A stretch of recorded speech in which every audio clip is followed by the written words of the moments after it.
New developments this evening at the East Austin home where a former Vietnam veteran had dug a series of tunnels beneath his home. That house is located in the 2000 block of Canterbury Street. And all new at 6, KXAN's Chris Sadeghi has more on what the city is doing to plug a big hole.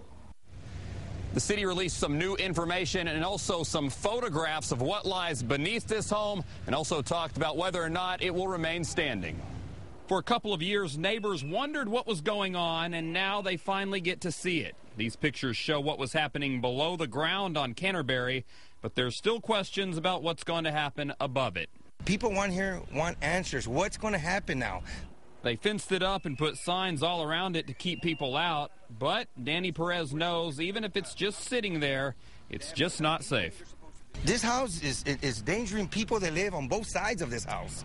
And the city agrees that public safety is the most important thing right now, not just because there's a house sitting on a hole, but it's what they found in that hole. Some compressed gas tanks, acetylene, and oxygen, which are primarily used for welding.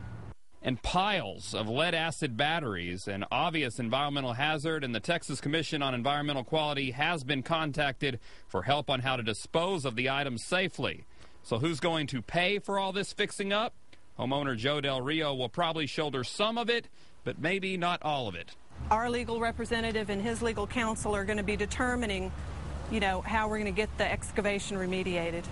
And until it is, we won't know if the home above it stays or goes. After the excavated area has been stabilized, then we can determine the fate of the house, whether it will be salvaged or demolished.